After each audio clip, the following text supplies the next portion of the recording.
Your local writers group is crap.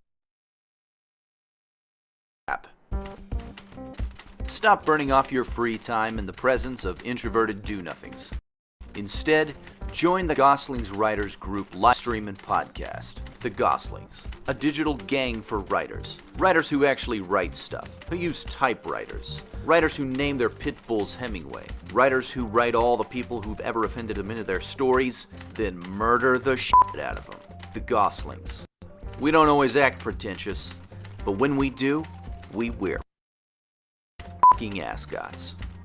Welcome to the Gosslings. Write like a man. Use a typewriter. What's going on, everybody? Hey everyone, I'm Jonathan. I'm Nick. And we are the Gosslings, and despite our relatively slow internet connection for the day, we are doing the live stream. I will be talking to AT&T about this. Right, for all the good it does. Absolutely. You know? Man, we have an awesome guest for you today. We have one of my favorite online YouTube content creators. He is the host and the creator of Creepy Little Book. He has been doing live streams and videos for years now. We love his content. I would say he is the Archmage of the Arcane, the Sultan of the Surreal, the Lord of the Starry Void, the Anomatarch of the Esoteric. I don't know what that means, but that's so cool. The King of the Creepies, and the Master of the Mystorical, Pete from Creepy Little Book. What's up, Pete? Hey guys, how you doing? You forgot the part where you mentioned I'm a weirdo in the dark. You are a weirdo in the dark, you know what? Just And a that's weirdo what in we the love. dark. He's just a floating head in the void, you know.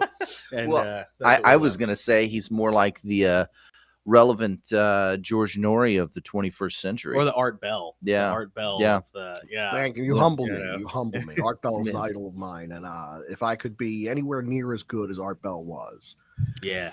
Well, I'll tell you, man, the first time I came across your channel and I listened to some of your videos and the way you do it live streaming every night, I was like, dude, this is just like Coast to Coast. This is awesome. Yeah. This is awesome. That is yeah, the feel. Coast to Coast was a big inspiration for me. Coast to Coast, In Search of, Unsolved In Mysteries, Search of. Sightings, Yeah. you know, all these kind of esoteric programs that appeared over the decades. Yeah. Very cool. Pete, I'm 38. Nick, you're 43. We don't need to talk about it. Okay, fair enough. But you're about that same age, right? Like mid to late 30s, is that right? I'm as old or as young as you need me to be. Yeah, I love it. That's a good answer. But I remember watching Sci-Fi Channel used to run In Search of Right. all the time with Leonard Nimoy, and man, like the Patterson footage Mm. always was Oh, like yeah. the creepiest one. Oh, yeah. I remember watching that at my grandparents' house on the weekends. Mhm. And yeah, it's good stuff, man. And then, you know, I used to listen to your live streams when I worked third shift from home about a couple years ago. And man, those Nick made the astute observation. It's like being a trucker listening to Art Yeah. Bell while you're on Yeah. the road. Yeah. Thank you so much. Yeah, man. I really appreciate that, guys. Yeah. So, well, we got a bunch of questions, bunch Yep. of topics we want to cover. Pete, Sure. you know, we had asked if you wanted to get the topics as a preliminary, and Pete was gracious enough to just be like, "Nah, just shoot from the hip, man." You Yeah, know, which we will. After we do our toast, though. Oh yeah, I forgot the we, toast. We got to That's my do. We bad. got to do the Sorry. toast because I'm thirsty. Yeah, fair Yeah. enough. What are we drinking today? Well, this is Michter's Victor's small Okay. batch Small bourbon batch. whiskey. Fair enough. Yes. Okay. You want me to start? Yeah, you start. So the way we do it is whoever starts, it's kind of liturgical. It's one person says the first half, and then everybody else says the second half. Yeah, yeah. So You start. I'll yeah, do the sure. second one. Take up the broken sword of your father. And strike down the darkness. It's so yummy when it hits your lips. Ah. So, all right. So I want to get started by asking kind of a lot of this got started probably 2 or 3 weeks ago when I was on your live stream in the comments, and I had asked you, I would be really interested to know, Pete, what your spiritual journey was. Because you cover such a wide variety of topics. I think, you know, you had mentioned being Catholic in your upbringing. Is that right? Yeah. Oh, absolutely. And so I would just be curious to know, as much as you want to discuss, what your spiritual journey has been. Well, I was educated in the parochial school system for about 12 years. So like most of my upbringing was really steeped in Catholicism, at least in the education department. And there was a point in my life, probably when you're around a teenager, that doesn't really click as much as it does when you're young. And you find this kind of rebellious streak.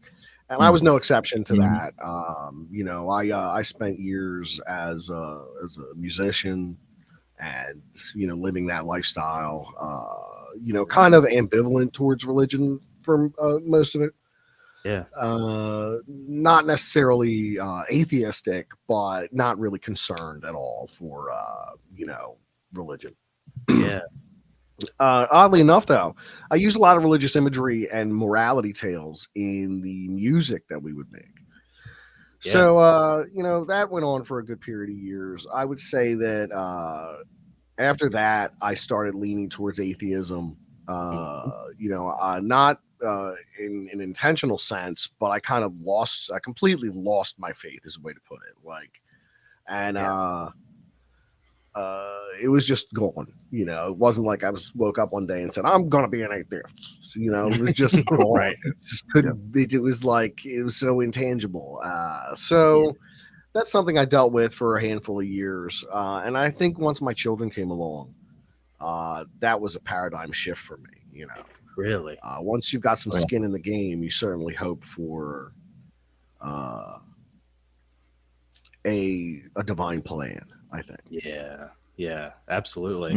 I think that's a very common story that a lot of us can relate to. I think a lot of people have that sort of journey, because we all have a falling away at some point, and that falling away in a lot of ways is healthy, because you need to sort of jettison the early stuff that maybe helped guide you when you were little, but it doesn't work for you later. And it's sort of like taking a piece of iron and running it through the forge and making steel out of it. Yeah. Well, and you're right about the kids too. I mean, once you have people in your life that you're totally responsible for, and you love them more than yourself, you're like, you know what?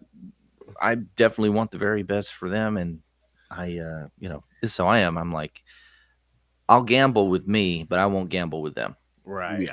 And that's true absolutely. even with spiritual matters, I think. Yeah. Yeah, absolutely. Yeah. So, what was the band?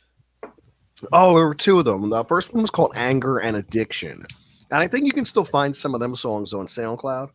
Okay. Cool. Very thrash type punk band. Nice. And we played the local underground scene, and we did minor shows here up and down the East Coast. Cool. But it was cool. The biggest band we opened for was the Misfits. Really? So that was pretty rad. Yeah. But we played with bands like The Unseen, another great punk band from Boston, The Casualties from New York, The Virus, who's they're from all over the place. It was a good time. Anger and Addiction was a real passion project for me. After that came a band called Last Year's Youth that was a little more radio friendly, I think. It was more melodic, still in the vein of punk rock, but more like The Clash, and less like a band like DRI, Yeah. What did you play? What was your instrument? Drums, guitar? I was the singer, baby. Yeah. Silken melodic tones. No cowbell? No cowbell? No cowbells. Anything like that? That's right. I was the singer. Yeah, that's so nice. I wrote most of the Grabbing that lyrics. microphone. That's awesome. Yeah. And this is the same And you're still microphone. I've been putting using that this microphone sultry- for 20 years. I was going to compliment you on that mic. That's cool looking. And What kind of Thank mic you, do you yes. use? It's a Shure 55 SH Series 2. nice. 55. Dude, The it has Elvis got mic. that. Yeah, that's Yeah. right. It's got that vintage classic look to it. And the sound quality is always amazing. So, yeah. Are you stuck with, are you like committed to it forever? Oh, absolutely. I mean, I would rather have to find a way to hook this up to a computer for the rest of my life than have to switch over to something more modern or not as beautiful. It is Right. pretty. That's the thing, man. It's got that Art Deco, just beautiful aesthetic to it that like none of the new stuff, unless it's intentionally angling for that retro look. None of that new stuff looks like that. No. So, well, cool. So I got a bunch of pet questions that I like, pet project subjects that the I question ask. gun is loaded. Yeah, it's the revolver. The mag is full. Let's say that. I really wanted to ask you first about what your thoughts were on the Ark of Gabriel, because it is to me one of the strangest stories. And I have to tell you, I found out about the Ark of Gabriel because of you and your before you did the live stream, you did a bunch of shorter videos that are excellent. I love your back catalog. And it's so diverse. It's everything from Enoch and mysticism to the Jason Project to Bigfoot, Dogmen. It's everything. It's everything you would ever want to explore as far as esoterica. But I had a real hard time finishing up the 5th Heavenly Realms novel. And I didn't know what to do with it. It was a project that I abandoned like 12 years ago. And once I learned through the Creepy Little Book YouTube channel about the Ark of Gabriel, I was like, this is it. This is like the key. That's the missing piece. It was a missing piece of the puzzle that I needed for the plot. So I personally have to thank you, Pete, for solving my plot problems. Thank you. Yeah. Well, the Ark of Gabriel is this fascinating thing, and it pops up, about a handful of years ago in the zeitgeist. Right. There was a time when this Antarctica topic was just sizzling hot, and that was the moment. And fortunately, like, I had seized on the research immediately. Like, I really had the opportunity, the time, and the drive to like get down into it. And I had drilled down into as much Antarctica as I possibly could. And this Ark of Gabriel thing along, and I said I had to find some evidence for this. I needed to know if this was real. And it took a lot of evidence into the Ethiopian Tewahedo Orthodox Church to kind of trace the lineage of this object and whether it actually existed. So was there definitive proof there was something like this? I do believe that there was an object revered as a sacred item in 9th century Ethiopia that could be considered the Ark of Gabriel. Yeah. Does it go missing at some point in history? Is it maybe taken back to Mecca at some point after the Muslim conquest? I don't know. Yeah. But I speculate that's the only way it could have made its way back to Mecca, to be discovered by the construction team that was digging under the Kaaba when they found it. Yeah. So I think it was an interesting story, one that really has many twists and turns involving high-profile figures from Buzz Aldrin to the patriarch of the Russian Orthodox Church, the Pope himself, John Kerry, these people that were traveling down to Antarctica. The reported stories of creatures down there known as the Guardians, who Kerry met with, invited himself to meet with. Then purportedly there was an earthquake off the coast of Christchurch, New Zealand, in retaliation for this uninvited, drop-in. Yeah. These Guardians didn't like that. So they were able to use whatever technology they have to conjure up an earthquake. Was that around 2017 when that happened? Yeah, right around then. Yeah, absolutely. Now, I don't know how real all that is. But... Right, I know. Well, and the interesting thing that I had heard, and this is sort of when you get into that QAnon movement, is that John Kerry, being a spokesperson for the deep state, had gone down to Antarctica to plead with the Guardians to not let Donald Trump become president, and they basically told him to bugger off.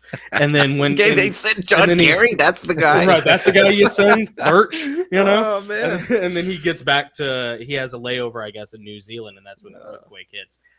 Just like you, I don't know how true that is, but that is sort of woven into the fringe of that conspiracy theory, and it's interesting stuff. Who do you think the Guardians are, if they're real? I don't know. They could be ultra-terrestrials from the inner Earth.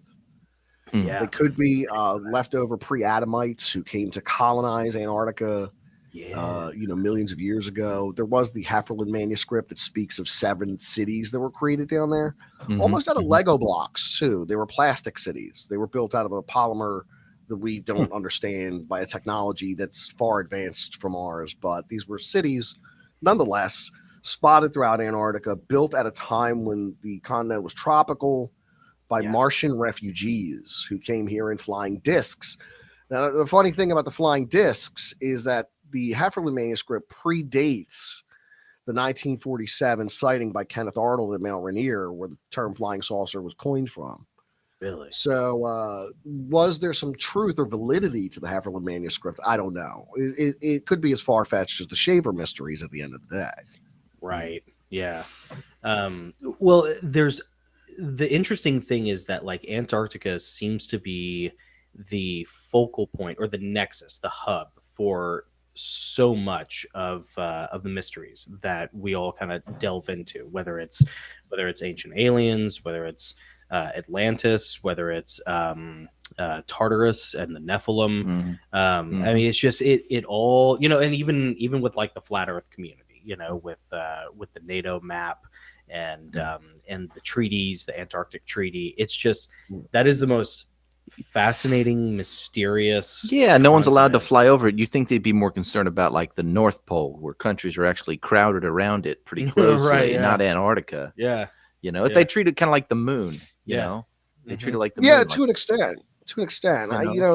There is the case to be made for an entrance to the hollow Earth at the South Pole. And that would explain a lot of the secrecy, even if you go with that flat Earth model, and some of those are really far out, but even if you go with that, there's still the idea that someone's keeping the true nature of Antarctica a secret. And I think that's something that, although I lean more towards the direction of a hollow Earth, that maybe is the middle ground. I could meet somebody who has more of a flat Earth model in mind. That's where I could meet them in the middle. That's kind of what somebody's kind of covering up the true nature of Antarctica. Right. Yeah. There's just where there's smoke, there's fire. And it's like there's just something there. There's an itch there that everybody is sort of trying to scratch at, and no one is allowed to. I mean, the ancient cities that predate everything else, the flying saucer mentions, which predate everything else. And then for me personally, I was always fascinated when it came to Antarctica with the fact that H.P. Lovecraft talked about it in at the Mountains of Madness, which, aside from the Call of Cthulhu, is probably his most popular work. It's certainly his longest, and that was 100 years ago. And then there were tangential connections to Aleister Crowley. And Aleister Crowley is infamous in the esoteric community for a number of things, Lamb being one of them, So there's just like all these different things. It's like, how does he know how did H.P. Lovecraft, who lived in New England, I think most of his life in the early 20th century, how did this guy know about this stuff in Antarctica, that ties into so much other stuff? Good question. It's a strange thing. I often wonder if there was some kind of talent or ability that Lovecraft had, similar in the vein to Edgar Casey. Was this somebody who was receiving images from the great depths of the cosmos, from these uncaring, ineffable beings that exist in the Cthulhu mythos and throughout the works of Lovecraft? I'd like to think that maybe there was something to that. Maybe he was a dark prophet of forgotten gods. But it's just fiction at the end of the day. It is. Right. Yeah. It's not anything you can prove, but there's something like there's a kernel to it that is just so, it has the ring of truth to it in a very weird, like atomized sort of way. When you hear it, there's probably something in there that's true, because it's so different. It's just so singular. Like no one else ever came up with, to the best of my knowledge, no one else ever came up with anything like what Lovecraft came up with these interdimensional trends. These like translucent, uncaring super beings that are beyond ancient, beyond primordial. Like you had mentioned something that that I have heard very few people mention for the past 20 years that I've been studying this, which was the Pre-adamites, and Mhm. which kind of, if I'm tracking, goes to the gap theory between Genesis 1:1 and Genesis 1:2, that there was a whole pre-Adamic civilization. Am I tracking on that correctly? I believe it. Yeah. Really? What do you think Oh about yeah, that? I don't doubt it for a second. I think that there were other people here. Yeah. You know, Cain was worried somebody was going to kill him. Right. Who else was around? Yeah. Pre-Adamites. Yeah. Do you think they're You know, they Bigfoot? were here. I don't think they were Bigfoot, but I think they were people. Yeah. I think that, you know, they could have been, you know, we get the stories of these various different species that inhabited the earth that were humanoid, and they're always trying to link these missing missing gaps in the fossil record to evolution, and whether or not, you know, this ancient primate was more man than monkey. Mhm. So we see a lot of that in science. But at the Yeah. same time, science accepts the idea that our world was once populated by multiple species of humans. Right. So, you know, if we look at it biblically, I think that's the same kind of thing. You know, multiple species of humans lived on this planet. So the pre-Adamites may not have had that kind of relationship with the divine that was bequeathed to Adam and Eve. You know, these might have been the first in a new creation. So were there other people running around scuttling across the face of the earth? I think that's the case. And I think that they were human, but not in the way we would compare ourselves to, you know, modern man. You know, they're not exactly like us. Maybe they I've heard this saying about the uncanny valley, that the reason it exists is because at some point in our ancient past we had to fear something that looked human but wasn't. Oh, right. So maybe that's what these pre-Adamites were. Maybe that's something lost in our genetic memory, that they had the appearance of a humanoid, but we're different from us in some way. Mm-hmm. That's, You know, you know what? That's so smart. I never thought about that, but 100%. Yeah. There's got to. It's the same reason why most people have an intrinsic fear of snakes. From at least from you know, if from an evolutionary perspective, you know, it's from when we were primates in the trees, and you know, the snakes were our main predators up in the trees, or our main competition, and so that genetic, you know, echo has trickled down. You know, I'm just afraid of snakes because I mean, it obviously didn't work out in the Garden of Eden, and I just don't like it. So, and I was traumatized by Aladdin, so you know, but. Well, I'd like to ask you about Hollow Earth. So, pretend I'm a total noob, A total normie, not Yeah, a into normie. anything cool. a normie. Yeah, Never. pretend I'm an accountant, and I have followed that path all my life. And how would you describe the theory of Hollow Earth, and why would someone like hypothetical me want to even consider it? Like, what's there? all right. So the Hollow Earth theory goes back a long ways. We're talking hundreds of years. I think it might have been Kepler who first postulated on the idea of the Earth being hollow with concentric spheres within. But the theory wouldn't really take off until the 1880s. It was replete throughout literature of the time, literature that was trying to pass itself off as true stories. Things like The Smoky God by Olaf Jensen, books like Edda Dorfa, The Strange Journey, Vril, The Coming Race, Journey to the Center of the Earth.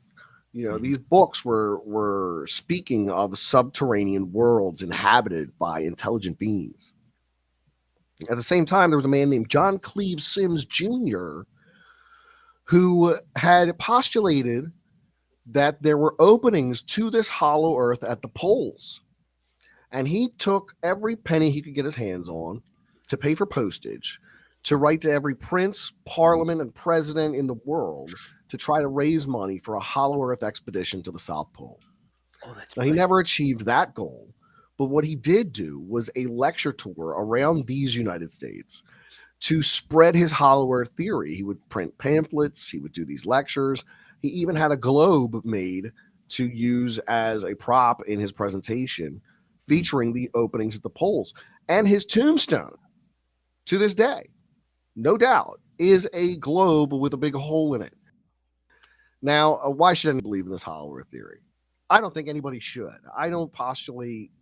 I'm sorry. I don't propagate anything for the purpose of trying to convince people to believe in it. Nor do I debunk anything. So I try to stay on that middle ground where it's your choice to accept or reject any of the information I present. Yeah. But for me, the hollow earth is so fanciful, so fantastic when we talk about an inner civilization on this earth that has its stuff together in a way that we don't here on the surface. Yeah. A fantastic city called Agartha, or refugees from ancient continents like the Muria inhabiting this inner world, perhaps intermingling with extraterrestrials using advanced technologies. Maybe there are extinct creatures from the surface still alive down there, like woolly mammoth or rhinoceroses. You know, it opens the door to fantastic possibilities. At the same time, there's a lot of new age kind of theosophical beliefs that creep into the hollow earth over time. You get the idea of it being the home of the ascended masters, with the chief among them being Sanat Kumara, the king of the earth. This kind of ethereal being that has transcended the mundane of our mortal lives and become something more ethereal, something bigger, a spiritual creature. And at the same time, some of these ascended masters are still physical, like the Count of Saint Germain, who is a famous immortal. He's also counted among these ascended masters. And all that comes from theosophy and the works of Helena P. Blavatsky, who really is kind of foundational when it comes to talking the Western esoteric tradition. She brings a lot of the beliefs from the East to the West in an age where people were ripe for spiritualism. Yeah. And her exploration into these different occult sciences would ripple throughout the decades, and people would be referencing her work or incorporating her ideas into all manner of belief systems over the years. And she kind of was the harbinger, the bridge between the old world, sort of new age philosophies and into the Western world in a lot of ways, it seems, because she's referenced a lot. We always see her reference. I would love the idea of there being a hollow earth with an inner earth with this just vast array of different, it just, the possibilities are endless. Like your imagination, like as a writer, your imagination can just go wild. Sure.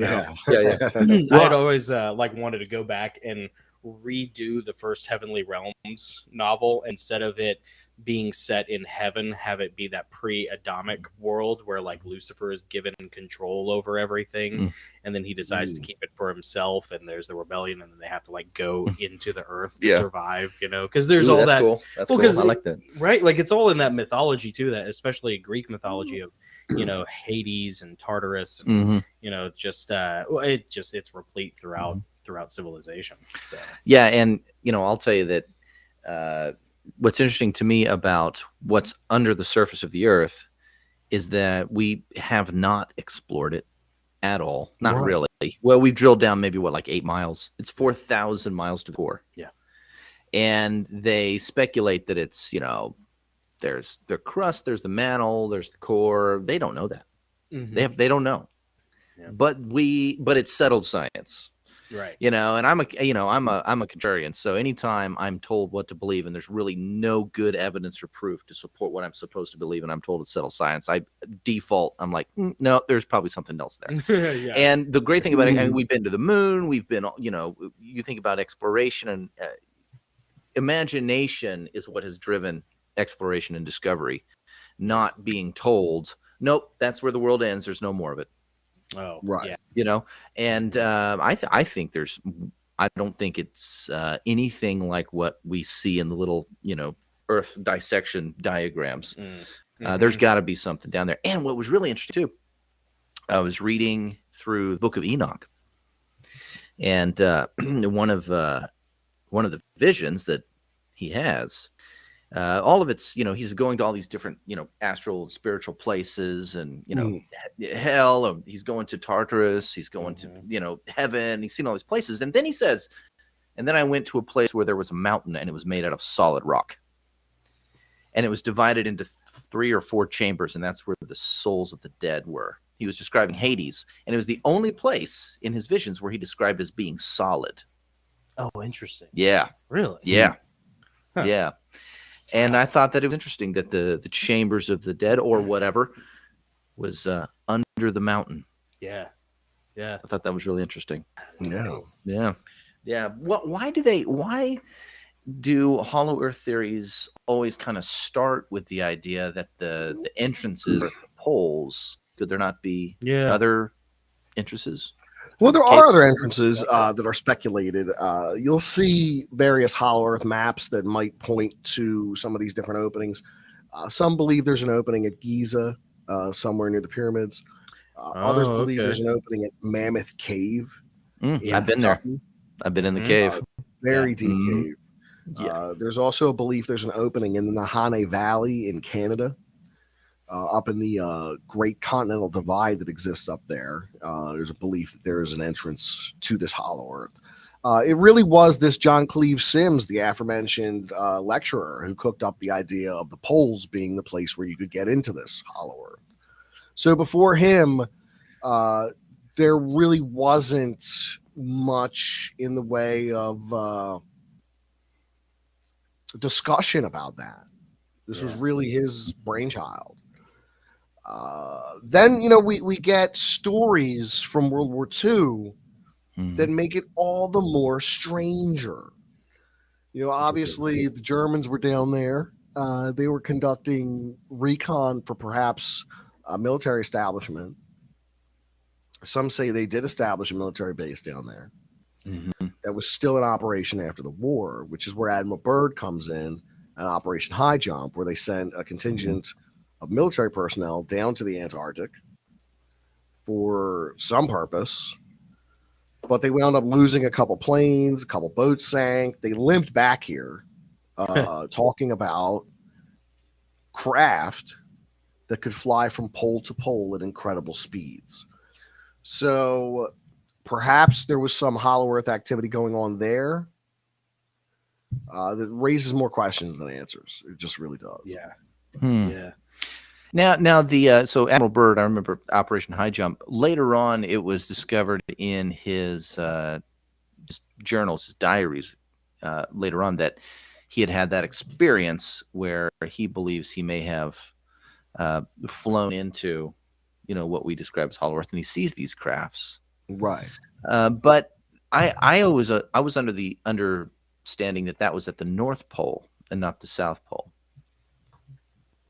Do you know for certain? I've heard both believe sides. It was the South Pole, because there really is there's no continent on the North Pole. The North Pole's just ice, Yeah. There's no landmass under it. Yeah. Right. Yeah. The South Pole has landmass under 2 miles of ice, nonetheless. But the North Pole's just icebergs. It's just floating ice. Yeah. So and it was in no landmass. That happened too. His entry in his journals where he's describing that incident. He said that the flight log was February 19th, 1947. That's our dad's birthday, by the way. Is it really? Not to the year, but to the day of month. Oh yeah. But it was February 19th, 1947, where he took that flight. Right. And I just find that fascinating because 4 months later, in Roswell, something crashes that is identical to the description of Byrd's description of the flying craft. Yeah. And I wonder if you've ever heard any theories about maybe the connection of those two events. No, I can't say that I have. But it does open an interesting door if there is a connection between those two events. Right. And there might be some stranger connections to the UFO phenomenon. We mentioned Crowley a little earlier. He was in correspondence with another man named Jack Parsons. Yes. Who Jack Parsons himself. Yep. Rocket program. Yeah, he was in the rocket Mhm. program. He was a practicing occultist. He was living in this flop house in the 40s in Pasadena, California, with L. Ron Yeah. Hubbard, and they were having L. all Ron this Hubbard, back and that's forth right. over this particular woman. They were spending money like ridiculous people and performing. What was the name occult of his group? rituals. Was it Babylon Rising? Is No, that right? The Babylon working. that's Babylon the Working. ritual they Thank you. That is the performed. ritual, yeah. Yeah, Yeah. yeah. But he was involved with the OTO, I believe. The Really? Ordo Templiaris Orientis. If Are I'm they saying that connected correct. to Aleister Crowley? Well, he was a Yeah. devotee of Crowley's, though, wasn't he? You're right. Yeah. Right. They were doing they were writing letters back and forth. They were in correspondence. Yeah. Oof. Yeah. Right. Did it get delivered by owl, like in the Potter movies? Nah, it got delivered by Bigfoot. You know? Maybe that's what that UFO that crashed was doing. Maybe it was like the messenger. Dogman's Yeah. at the mailbox chasing the mailman away. But I've even heard speculation that the Babylon working corresponds with the first UFO sightings. That it wasn't until the Babylon working was done that you start seeing these things in the sky. Yeah. I disagree with that to an extent because of the great airship flap of the 1880s, and people were seeing something back then. Of course, there was the Aurora, Texas crash of 1891 and the Missouri River crash of 1885. So there were other incidents that predate this that kind of lead me in a different direction.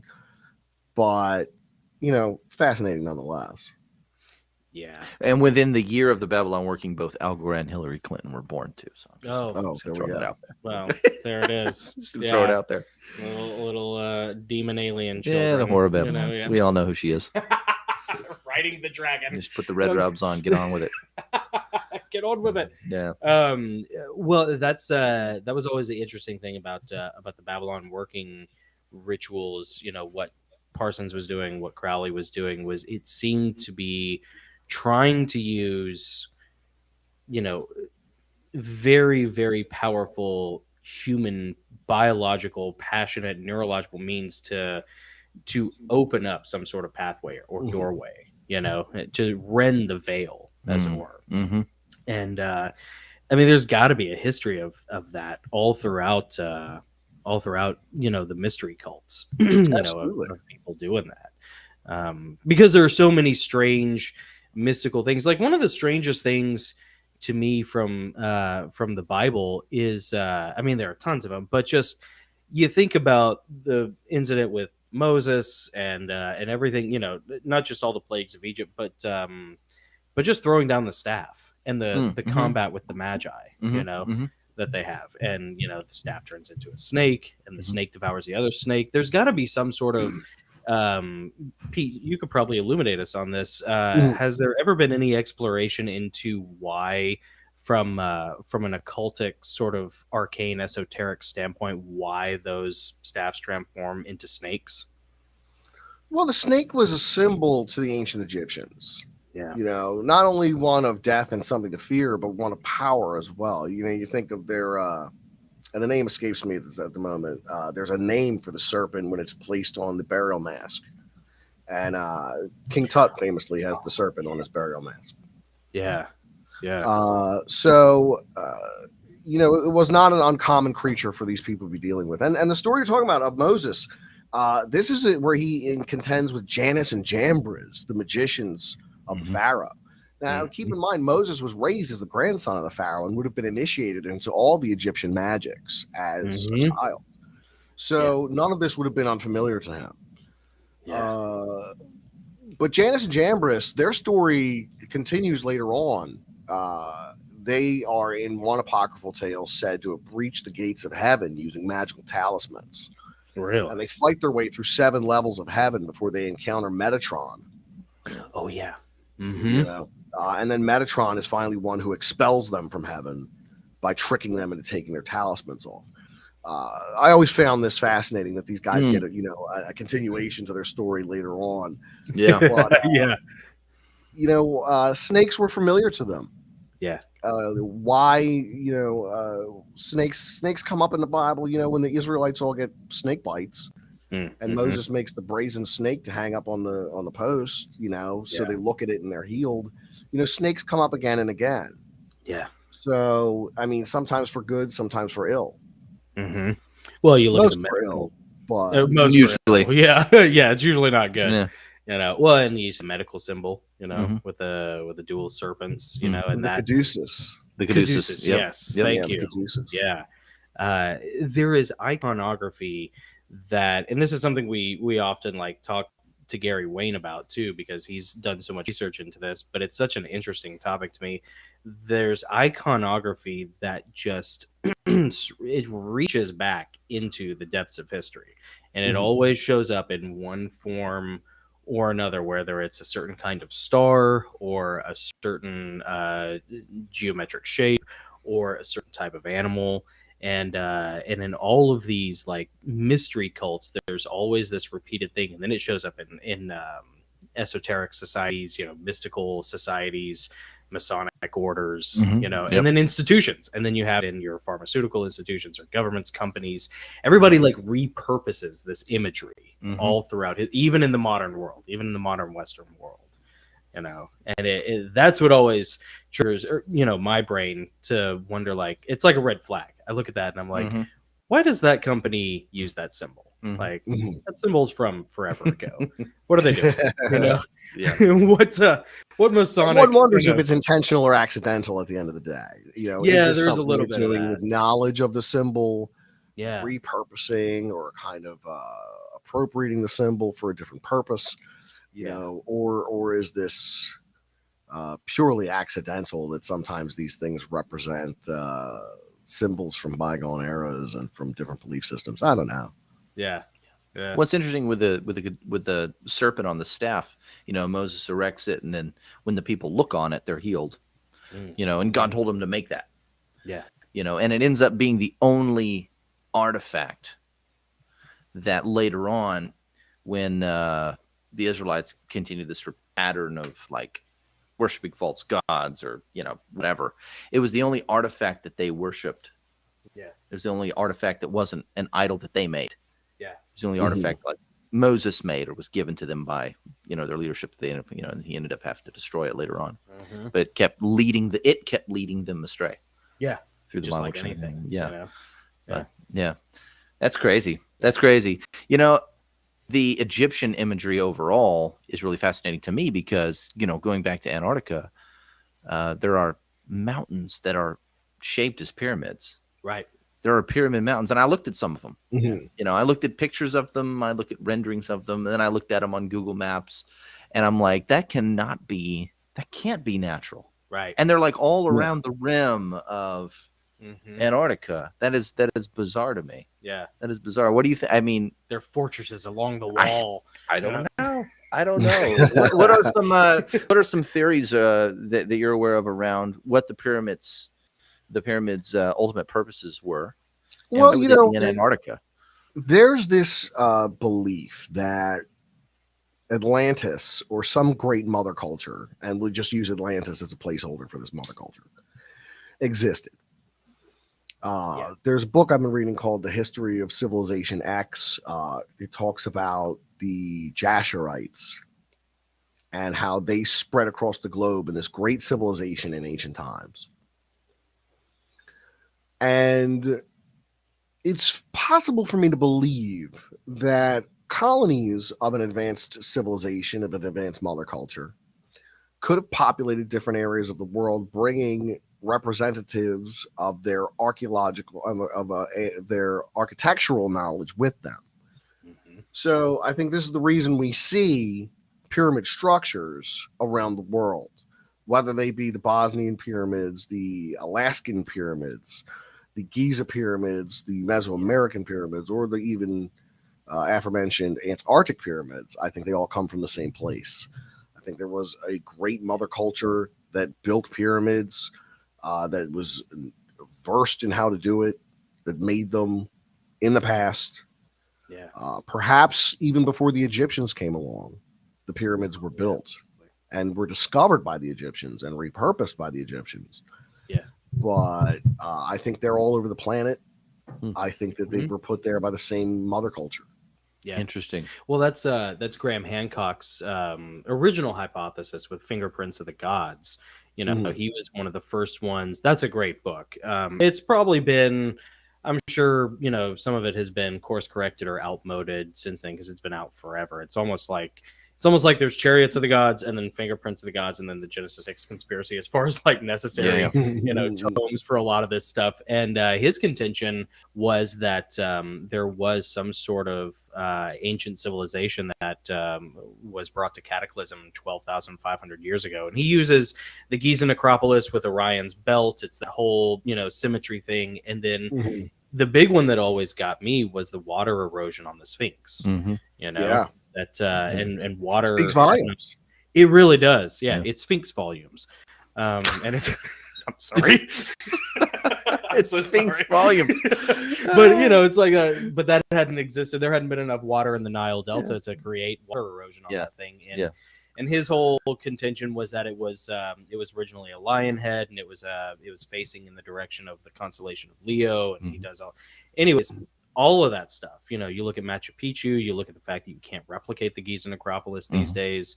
I know a lot of, in the Christian esoteric world, a lot of our contention is that this was the Nephilim culture, that pre-existed the flood because it was angelically inspired, I believe that. Yeah, I mean, I believe that the pyramids predate the deluge. Yeah, and it ties in somehow with Atlantis and then a lot of these other fallen civilizations, these advanced ancient civilizations.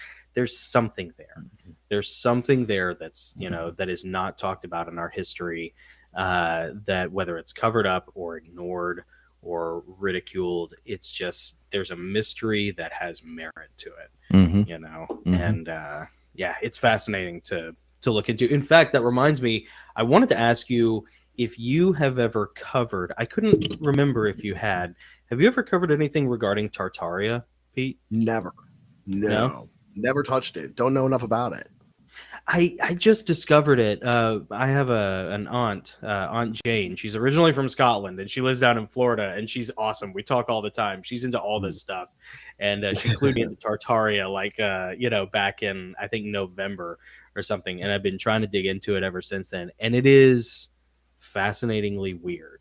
It's one of those topics where, people say that it originally was there were no dark ages, that between the fall of the Roman Empire and then the Enlightenment, there was that 1,000-year reign, and that was supposedly the 1,000-year reign of Christ from the Bible, and that we're now living in. And during that time, Tartaria, the Empire of Tartaria, rose, and that's where we get a lot of the architecture that we've had for the past few hundred years. It's bizarre. It's fascinating, and I had never heard of it until I was 38 years old. I've heard of it here and there. I've never really sat down to do the research into it. So that's why I don't ever speak to it. I do think that it is interesting. Yeah. I just haven't had the time to sit down and buckle down to really drill down deep enough to have a working knowledge of it. Yeah. So I like to have a working knowledge of most of the nonsense that I talk about before I start talking about it, and that's why I kind of leave Tartaria off the table for now. How long? Well, real quick, we've had some really great comments, by the way. Jesse Miller at the Crow's Nest has been killing it with some really funny comments. I do want to give a shout out to Way of Balance for Antediluvian. So in keeping with the creepy little book tradition, Antediluvian is one of the buzzwords. Cheers. That, you take a sip from your soda pop, right. Correct? That's right. Yep. So Antediluvian, Nephilim, Buck Cherry, there are a bunch of them that that are fun. If you ever want to get everybody drunk who's watching it, you just mention rapid fire all of the all of the buzzwords. How long does it take you to research a topic on average before you feel confident in doing a video? Good question. With the other videos that I used to make these short informational videos. The back catalog, it's still there. Evergreen videos. You can watch them at any point. They're still as relevant as the day I put them up. They don't really touch fantastic. I love them. Anything beyond the subject matter at hand. For those, I would do about 30 hours of research. From beginning to end, scripting and memorizing, and then filming and then editing the videos. For now, I do my best to kind of scuttle around, get 2 or 3 hours in, before my workday starts. Yeah. And then when my workday ends, I kind of have a half hour, and then I do the show. Oh yeah, and your live stream, Creepy Little Book usually live streams nightly at 11 p.m. Central Time, midnight Eastern Time. Is that correct? No, it's 1 a.m. Eastern time. 1 a.m. Eastern So, Time. so Yes, I think that would be midnight your time, right? it would. Yeah, that's right. Yeah. So it's 1 a.m. Eastern Monday through Friday. I take the weekends off now. I used to do 7 That's days right. a week, but that was killer. Yeah. Pete is a real workhorse when it comes to that. And dude, you got to have a life at some point, right? Now that you have kids, Yeah, especially. Oh yeah, I keep it busy. But during the week, Thinking- small hours, once the small hours hit, once that witching hour hits, he comes out of the void. I with love his it, too. Gandalfian I staff love it. Yeah, man. microphone to lead everybody Yeah. into the strange. So, what got you into this? Yeah. What was the catalyst that said, you know what, I'm going to start a YouTube channel and I'm going to talk about all this stuff. I want to share all this stuff. It was pretty simple. I was a musician, and then the band broke up, and everybody started getting married and having kids. And I was like, dude, I'm not going to start a new band now. What am I going to do? So I bought some equipment, and I started podcasting. And this was about 10 years ago. So we did a brief stint with a podcast. It was like just me and a handful of friends drinking beers and talking. And then I cut in some music, and maybe we do a little audio skit. Like it was goofy. But we did 50 episodes of this podcast. It's gone now. I don't know where the hell I don't even think I have backups of the recordings. But after that, I was like, why am I not just doing a YouTube channel? So I was in touch with a buddy of mine who lived across the country. He was in Portland. I was in Philly. He was interested in doing something too, something along the lines of a podcast or a YouTube channel. We discussed it at length. I spent a year just doing research. Then he moved back to Philly, and we worked on a channel together called Yellow Cube. Some of those videos are still up on my Patreon. We did, like excursions out to weird locations around Philadelphia that had strange history. We also did interviews with Freemasons or Rosicrucians or anybody who was willing to talk to us. But at the end of it all, I think the workload was a little more than he expected it to be. So he kind of walked away from the project. And then I said to myself, I've got all these ideas. I know all this weird stuff. Like, what am I doing with myself if I don't just pull the trigger and start the channel by myself? Yeah. And that's what I did. I spent about $1,000 on a camera and backdrops and software and stuff like that. And then I just started making videos, and that was one thing 7 years ago now. 7 years ago, that's right. Because I've been trying to look at your old videos to find out how far back it goes. Yeah, about 2015, 2016. And correct me if I'm wrong, but a lot of your videos are single take. Is that correct? Yeah, I don't use any jump cuts. Dude, that's awesome, and that is such a rarity. That's really cool. Yeah. Would you spend a lot of time, about half an hour or so, like rehearsing beforehand, or would you just jump right in and see if you can get it on? Oh, I would just jump right in and do it wrong over and over again and film it 50 times. Right? Yeah. Sure. That's what we do with the live stream. And I'd have these scripts at hand. Like it was really about remembering, for me. Yeah. Like and I would use mnemonic devices to kind of help me. Everything becomes a song for me. So when I needed to remember a script, I turn it all into a song, and then it's all in my noodle, so I can spit it back out to the camera. That's smart. Yeah, Yeah, I like that. The performer skill set comes out as a singer. Yeah, but yeah, it was a lot of takes, lots of takes for those videos. Just doing it over and over again. Right. Yeah, that's one of those. It's sort of like when I edit a novel. The final stage of editing is to read it out loud. And like if there were, and I would do that at my security gig even, and if there was like anybody around, you sound like a lunatic, like if you're doing that in an apartment, people are like, I know he doesn't have anybody there. What is he doing? Which to non-writers, creating art, never mind.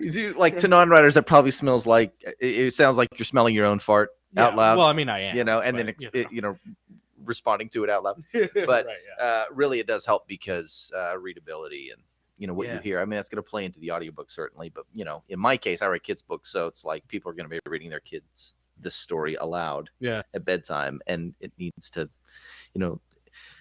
I don't want to get my merds mixed up, and I want it to be right.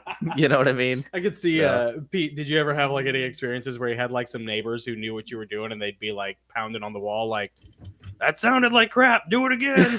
No, nothing like that. Use that one. It's good.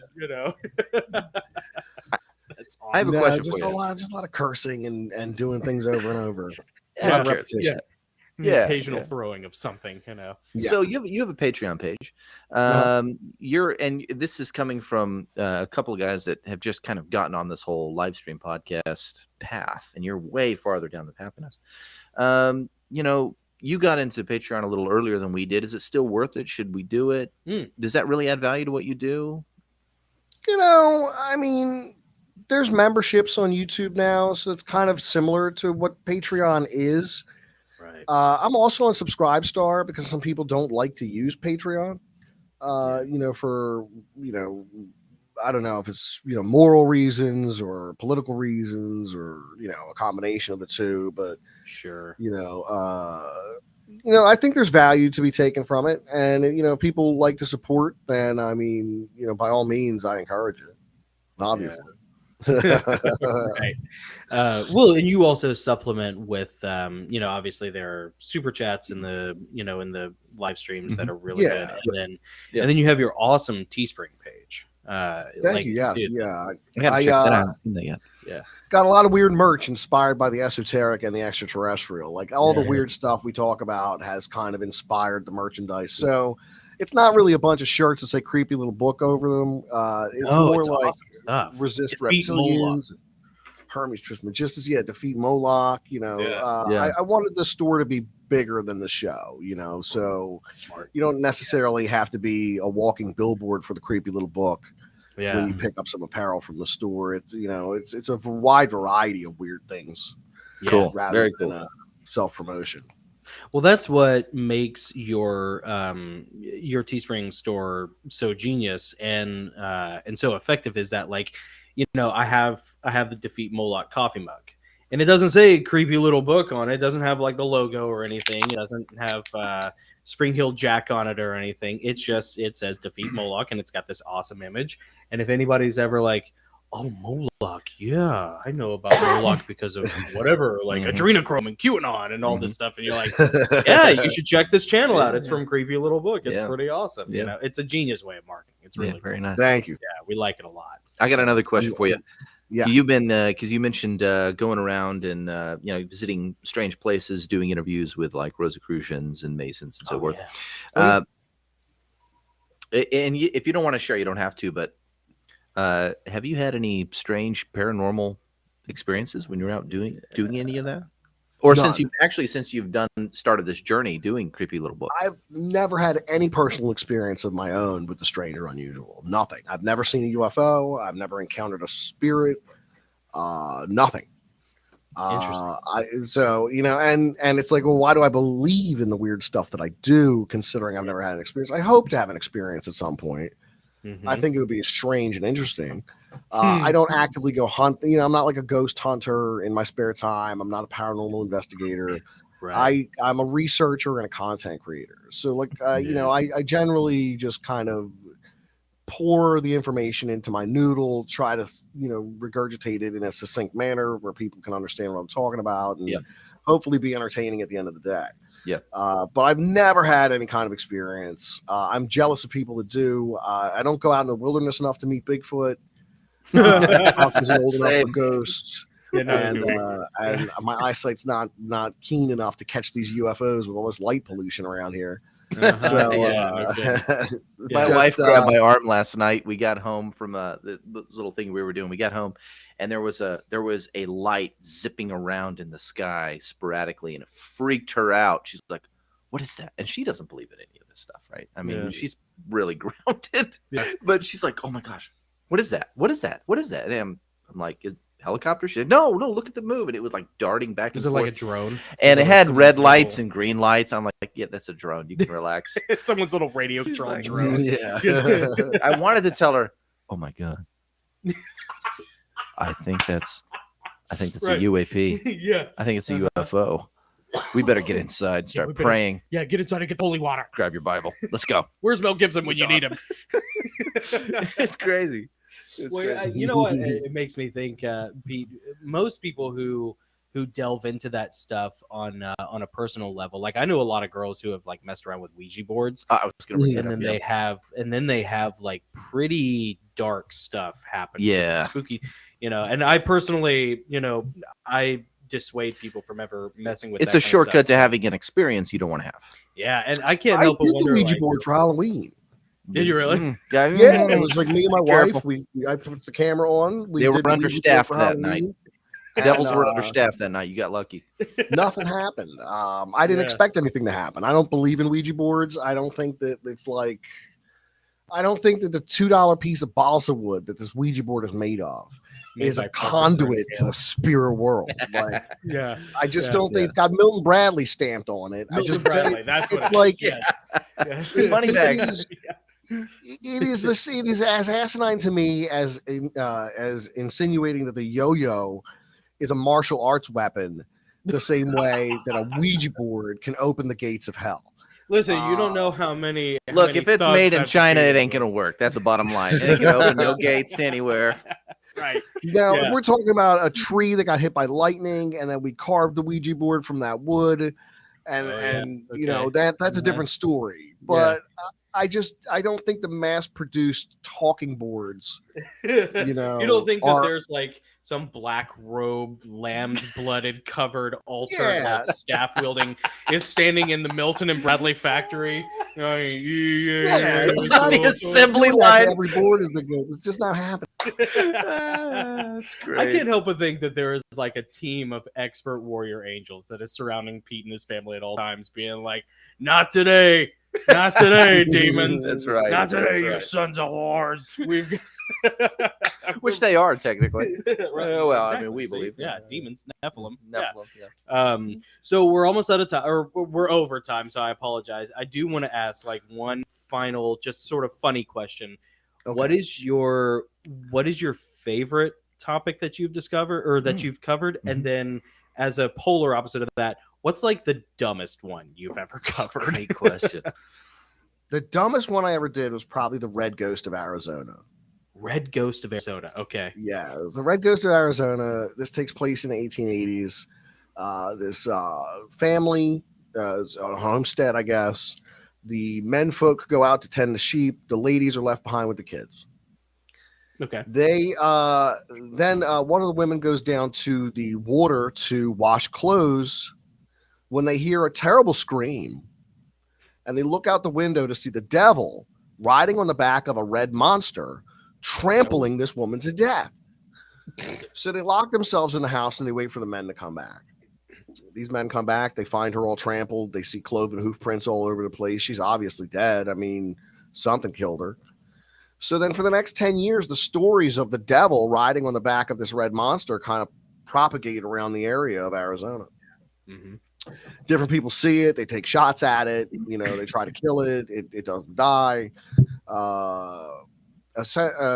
Eventually, somebody did shoot the rider and take its head off and found it to be a skull.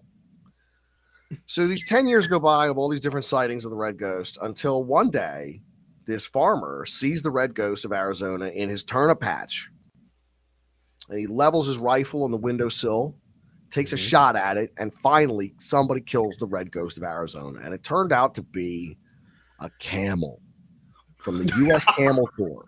Because back then they imported all these camels for the army to use. It makes in sense. It's Arizona. Southwest. Yes. So Wait a this second. camel had gotten away, and apparently somebody tied somebody to the camel who died because the body was still tied to it. The head was gone from a previous shooting, but Yeah. it still had the human remains tied to it. It had been this animal was in incredible pain. You got to figure these ropes were I cutting feel into bad. its skin. It had to be driven mad by the pain it was in from having this dead rider tied Poor to it. camel. The Yeah. smell. You know, it can smell the it. Yeah. Red Ghost of Arizona turned out to be a camel. You know, awesome. I just love the fact that once upon a time there was a U.S. Camel Corps. Yeah. You know, Oh yeah. Yeah. So smart move. Yeah. That that was is probably so the dumbest one I've ever done. as far as my favorite stuff, I just love the UFO phenomenon. Yeah. I love the Yeah. mythology, I'd rather say, around the UFO phenomenon. The idea of these contactees in the 50s and 60s who were talking to our space brothers who wanted to avoid nuclear war, to the abductees of the 80s and 90s who were being taken for hybrid alien space programs. I love the mythology around the UFO phenomenon. It is so deep and so weird, and it connects the Hollow Earth with these ascended masters from Theosophy.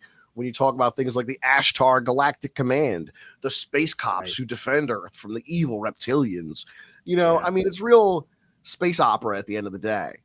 But I love it. I eat it up with a spoon. I can't get enough. It's like Oreos in a bowl with milk on it. I just, I'm all about it, Well, let me ask you this: do you think, in your opinion, do you think official disclosure is coming anytime soon? Never. I think first contact will come before disclosure.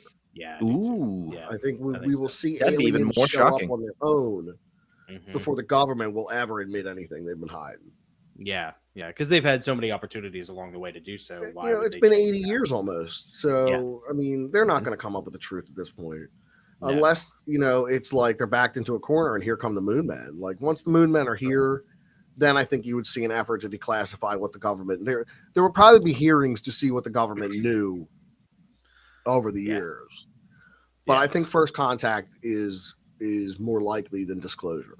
The interesting thing about that too is that if disclosure happens, like you say, and you're probably right, before, or if arrival and revelation happens before disclosure, there probably will be some truth and reconciliation hearings about the cover-ups. Absolutely. Talk about moon men. I haven't really heard much about that. Oh, I use moon men as a catch-all for aliens. Oh, okay, gotcha. Okay, never mind. All right. Gotcha. So if I'm talking about moon men, I just mean aliens in general. Gotcha. Yeah, it's interesting. From the Roswell incident, they describe, or someone describes, that it was like one of the Greys when they describe the body. Zeta Reticuli Greys. But Admiral Byrd's description wasn't of the Greys. The people piloting that craft were the tall, blonde, the Pleiadians, the Nordics, the Pleiadians, the Nordics. Yeah, I did an episode where I covered as many species of aliens as I could fit into an hour. I think it's called Extraterrestrials A to Z.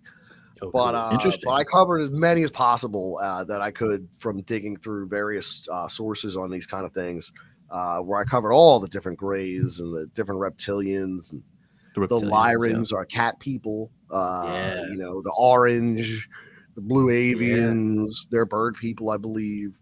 There's all manner of strange creatures out there. Yeah, there's a menagerie. Do you think any of the cryptids that are reportedly cited it could actually be Bigfoot, one of those Mothman, races of extraterrestrial? I think the Dover demon that was spotted in Dover, Massachusetts, very well might have been an extraterrestrial. It had the appearance of one, bulbous head, big eyes. Yeah. I think some of the Mantis Man sightings in New Jersey could be an extraterrestrial. But I think cryptids are native to the Earth. At very most, we're talking ultra-terrestrials in the form of like trolls and fairies and gnomes and leprechauns and goblins and those kind of things. What about rakes? Because they kind of have the appearance of almost like a gray. I don't know. What would they kind of? I'm under the impression that they're just creepypasta. I don't really think there's much of a phenomenon to back that up. It's like Slenderman. It's things. Right. Now, could these creatures that are the creation of fiction become tulpas or thought forms and then manifest in that way?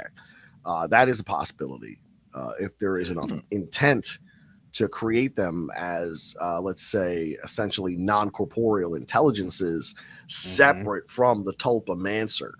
So, yeah, there is kind of a connection there. Okay. Yeah. That was always kind of the thing with angelic mythology as well. Biblical angelic mythology was that like the angels could take on forms of whatever they wanted, whether it was human or possibly animal. There is an ethereal, non-corporeal to corporeal transmorphification sort of nature to a lot of this stuff. That's really interesting. Bigfoot. Yes? No? Pete? Animal. Yeah, Animal? Animal. Okay. Undiscovered Okay. animal. That's a cool answer because that's always the thing is like, is it a pre-Adamic holdover? Is it a Nephilim creation? You know, is it Is a it Gigantopithecus? Yeah. I think it's an undiscovered North American ape. You know, Interesting. I don't think it's Yeah. anything more fantastic than that. Yeah. I mean, I've talked about, you know, is Bigfoot an extra dimensional being? Is Bigfoot an alien? You know, Yeah. is Bigfoot a secret government project? Now, I think Bigfoot is an animal. I think the government might be aware of Bigfoot. There's a story that comes from a Battle Mountain forest fire back in the 90s where some Washington. National Guard, reported that they Mhm. had treated Yes. injured Bigfoot from the forest fire. Yeah. But I think that they're just animals. Yeah. You know, There they're are a lot of smart. stories. I think, they're like dolphins in some regard, but I Oh, do yeah. think they're animals. You know, Who was like- it that communicated with dolphins? Was it Terrence McKenna when he would take his heroic doses of LSD? Is he the one who would communicate with dolphins? Oh, I'm not sure. maybe if you take enough DMT, you can communicate with Bigfoot. Heroic I'm no doses of psychonaut. I'm not about to do any of that. Me neither, I'd be yeah. afraid I wouldn't We're come not- back right. Yeah, we're not condoning the use of hallucinogenic drugs, Right. Yeah. Yeah. but I did like that phrase. That was nice. Psychonaut. Yeah. Yeah. No, that's Psychonauts. good. Yeah. There's a great old PC game or Xbox game called Psychonauts. That's a lot of fun to play. Interesting. Like, yeah. Interesting. Anyways, dude, Pete, thank you. I know we're well over an hour. I apologize for being. Oh, no poor, problem. Thank you so much managers for of having me, time. guys. I really Man, it's appreciate been it. a pleasure. Yeah. It's been a real pleasure. Thank you. It's been a dream of mine for like a year and a half to 2 years now. This has been so Yeah. much fun. Yeah. Where just for our audience real quick, where are the best places for people to find you, Pete? Well, you can check me out right here on YouTube. I do a show Monday through Fridays at 1 a.m. Eastern Standard Time, where we delve into different subjects from the strange, everything from the esoteric to the extraterrestrial, the spiritual to the supernatural, and all that lies between. I also make content on other platforms like Odyssey, BitChute, and Spotify. You can also find me on social media on Instagram, Twitter, and Facebook. And as we mentioned, the great merch store, if you want to check that out too. Are all your channels like on Odyssey and BitChute, Spotify, are they all Creepy Little Book? Everything's Creepy Little Book. Yeah.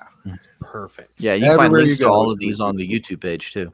Yeah. Yep. Perfect. Yep. Awesome. Well, Pete, you are the master of the historical. You are Thank you. the Art Bell of the 21st century. Yeah. We love having you on. Yeah, thank you. You are welcome anytime you want. Dude, this is so much fun. Thank you Thank so you. much. I really appreciate it. Thank you, guys. Yeah, absolutely. Thank you for your time, Pete. You're the man. Awesome. Thanks. See you later, buddy. See you man. guys. Bye-bye. See you later. Bye-bye. Dude, how fun is that? Oh, Pete's Right. awesome. Yeah, I Pete's know. awesome. Pete is honestly like he is. Oh, I'm sure we probably just lost our camera, of course. Did we? That's Right a on, good screen cap too. Right you on know? cue. Yeah, Well, I right think on actually cue. the computer's lag. That's Oh, it's just lagging. That's our thumbnail. Oh wait, Yeah. no. So the comments have been really good too. We've had Pete's live stream is awesome because he dives into a lot of the comments. He interacts with a lot of them. We haven't done that a lot in the past because honestly, for any of you who are still watching, thank you for joining us. Thank you for commenting. Yeah. Man, so much of Pete's audience the has chat joined was really us. great. The I loved chat's been watching the killer. interaction. Yeah. Yeah, and I just want to say, like, a lot of times we have so few people in the chat that we're usually pretty fixated on on whoever the guest is. So we haven't been intentionally ignoring anything in the chat. We've been, we're so used to just focusing on the Yeah. guest, but the chat has been killer. I can't wait to go back and read this. Like, Yeah. Normally, you guys are so Jonathan's awesome. driving the interview. He does sit in the Han Solo seat, if you will. Are you the Chewbacca? I'm the Chewbacca. I'm the I'm- hairy, short, fat one. Like, how am I not the Chewbacca? Dude, I'm managing the chat, so normally I'm like, it's pretty, there's not a lot going on, but no, I'm definitely the Chewbacca of the podcast. Which means that he's the I'm one just- who keeps the Millennium Falcon flying. I'm while the I hairless, just hairless curse and pull my Chewbacca. hair out. Like, why isn't it working? Why isn't the hyperdrive working? Yeah. Yeah. I mean, Not that one, this one. Anyway, yeah. Chewy over here really does save the live stream and make it everything that it is. but this was great, Nick's the and you producer. guys on the chat, man. Yeah, Thank you. dude. I loved watching the comments, the interaction between you guys, Yeah. and then the comments on what Pete was talking about. So Tina thank you. Tomaszewski, Tina Tomaszewski is awesome. She sort of helped set this up. She is also the sort of the admin or the moderator for Creepy Little Book. Oh, For fantastic. Pete's live stream. Fantastic. And then Ginger Viking Jesus is on the on the comments as well. Nice. I don't do that as well as Pete does. Pete's the master at Ginger, so I apologize. And then Red Monarch, Jesse Miller at the Crow's Nest has had some awesome comments on here. He's been killing it. So man, Way of Balance, also awesome. Pete's audience. Nina Sky was on briefly. Oh, Nina Sky was on. Yeah, All right. yeah. Nina What's up, joined us Nina? again, man. It's great to have her back. Nina's great. And Pseudonoid, awesome, great comments. Thank you. Red Monarch was really weighing in. It was just, it was awesome, guys. Yeah. Thank you for joining. We Thank really you appreciate to, and a lot of this is the highest live view count we've ever had on our live stream. And I want to personally thank the Creepy Little Book audience on Discord and on YouTube for hopping over and joining us, and for all of our friends on Instagram who have joined us for making this probably the most successful live stream, like, you know, in the moment live stream. Yeah, in the moment for sure. Yeah, that we've definitely, had. yeah. And I'd like to know too, like what other, what other guests, what other interviews you guys like to see. Absolutely, we interview authors, we interview interesting people, whether it's social media, interesting authors, or people like Gary Wayne. Yeah, Gary Wayne, he's fantastic. Last week's episode was amazing. If you like esoterica, boy, he goes deep. Yeah, we were very fortunate to have Pete on at the next week after Gary Wayne. Yeah, it was the perfect dovetail because Gary Wayne, he's the author of the Genesis 6 Conspiracy. We've interviewed him 3 times now. Yep. Is that right? Yep. And he always gives us 2 hours. And Gary Wayne is he is a mentat of biblical esoterica. Oh, dude, 30 years of research. 30 years of research for the Genesis 6 Conspiracy. You wind him up and he just talks. I would love to goes find as deep out as you need. Yeah, That sounded bad. He's sorry. Sorry, My Gary. apologies, Gary. Sorry, bud. That's the Michter's ride talking. We can solve that right now. We're just gonna drown that memory. We're just gonna smother it in booze and drown it right out, like it never even happened. No, Gary Wayne. If you're still watching, if you're a fan of Creepy Little Book, if you're a fan of Pete's, and if you're into Christian mythology, Christian esoterica, secret society, stuff like that, Gary Wayne's Genesis 6 project or Genesis 6 Conspiracy is sort of a perfect dovetail into a lot of what Pete explores. Because Creepy Little Book is so awesome in the amount of the wide breadth, of material. I mean, Pete has done for several years now. Pete has covered such an awesome array of topics, and whether you're Christian or agnostic or atheist or New Age or supernatural or spiritual, whatever you identify or don't identify as, there's something there for you. Even if you're just like if you're a seeker, if you're just a seeker, you're just you're open-minded, and you just want to. And he really is like the Art Bell of the 21st century. He really is, dude. And I know that's kind of like what he aims for, but like he totally nails it. If I were a Canadian trucker and I had no money, I'd probably just sit around and listen to Creepy Little Book. For sure. Yeah. Let's see. All right, let's look at I wonder if we could look at some of the chats before we go. Sure. Let's see here. Let's see, what do we got? What does this say? We're almost 1/8 of the way through. Let's see, what does this say?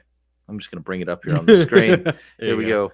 Through the second horseman, I'm feeling confident. Probably referring to end times. Second horseman of the apocalypse. Jesse Miller at the Crow's Nest says we're almost 1/8 of the way through the second horseman. I'm feeling confident. Yeah, you would really appreciate Gary Wayne's stuff in that regard because the prophecy angle of Revelations is something that he touches on really well. And you're probably right, man. I mean, the end time stuff. We didn't really, we didn't have time this time, but Pete has always been pretty explicit about on his on the Creepy Little Books live stream and all his channels. He avoids talking politics. I know he has political opinions, and we kind of, if we had time as sort of a target of opportunity, we were getting about that. Hopefully we can get him back and ask him what he thinks as far as end times. What's going on, how it ties into the end times. Yeah, sure. So we did that with Gary Wayne. He gave us some great insight. Yeah. Yeah, I'd love to know Pete's opinion on all that. On everything. Well, and he's up in Boston, so I mean, it's the first time with Pete though, and like with any guest, you don't want to get like political, right? You want to get too heavy. We don't want to like drive any wedges or anything. Yeah, it's take any hard stances. Jeez, just have coffee first. Yeah, for sure. Exactly right. Yes. Just go get a sandwich. Why does it gotta be a marriage proposal? Interesting comment from Red Monarch. Let's see, let me bring it up.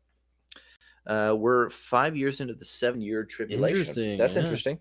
Yeah. I mean, dude, Red Monarch, you might be right, man. It's so hard to tell. I mean, wars and rumors of wars, pestilences, past 2 years of pestilence. Absolutely. Yep. Could be. Yeah. What was Jesse Miller's comment right there? Right here. Let's see. Pull it up. I'm figuring 2.5 years per horseman. We have 3 down. 7 to go, referring to years. Yeah. The way 3 ought to be. The way 3 ought to be great. Yeah. What was go back up to that comment at the top there at Here? the Goslings? Yeah, that's from Ginger Viking Jesus. Ginger Viking Jesus is this has to do with how you belted out her name and the way Pete or does his it. name, Or excuse me, his name. And compared to the way Pete does it. Oh yeah. Let's see. He says, I believe the way Pete belts my name comes from the bottom of the gut and finishes in the upper jaw. You're probably right. You know what? And I think it's want to try it again? Nice, I think it's a nice way that he's he's a singer, so he knows how to do it. Yeah. Let's see. We are not. Ginger Viking Jesus.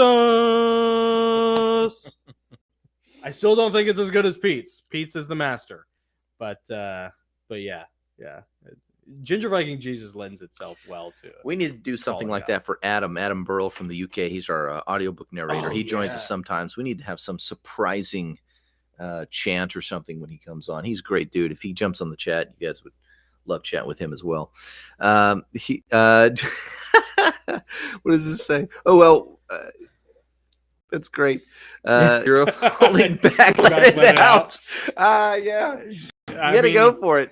You want me to go for it? Okay. Go for it. Okay, I'm going to move this back. All right, let's see. Yeah, because I'm so curious. I'm so cautious about blowing out the mic or disturbing the family that is like next door. Let's see. You ready? I'm ready. I'm going to take my earmuffs off, though. Okay. There you go. All right.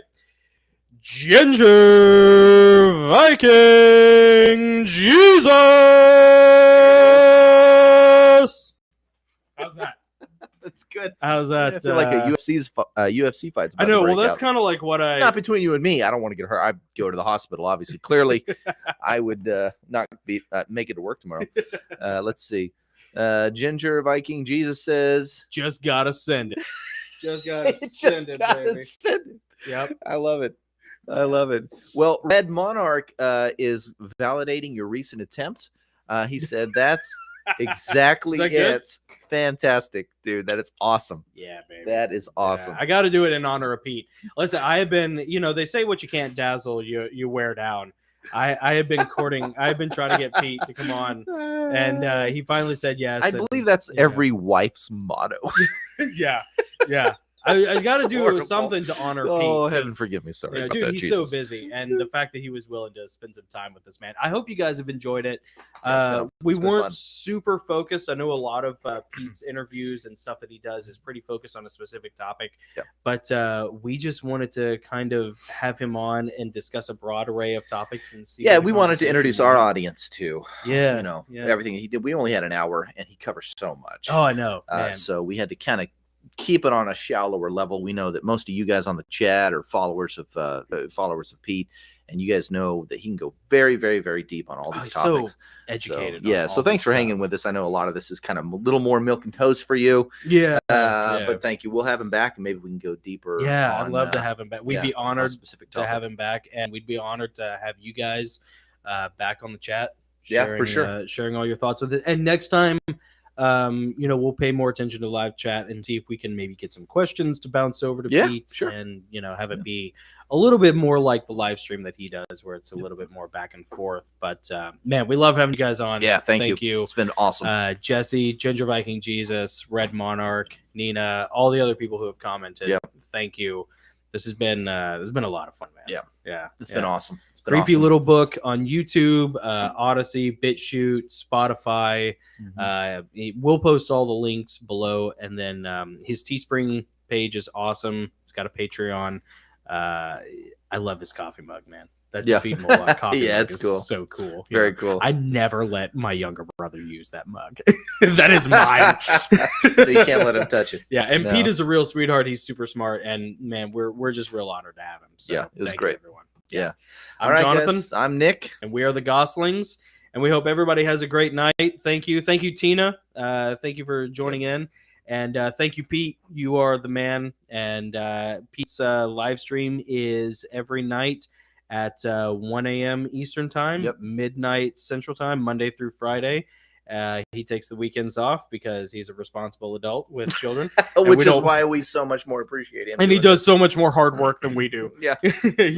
And then, or at least more than I do. Nick probably does most of the work around here, but I just breeze in like Nick Nolte and be like, where do I stand? Where can I get a drink? And then let's see. Discord. He's also on Discord, so he's got a whole Discord channel that's really fun to watch and chime in on. So cool. Yeah. All right, guys. Appreciate you. We'll see you next time. Thank you, everyone. We'll put the word out when we have our next amazing interview. Yeah. And we'll try to get Pete back as well. Yeah. And we'll catch you guys later. Thanks again. Thank you, guys. Have a good week. We'll talk to you later. Bye-bye. Bye.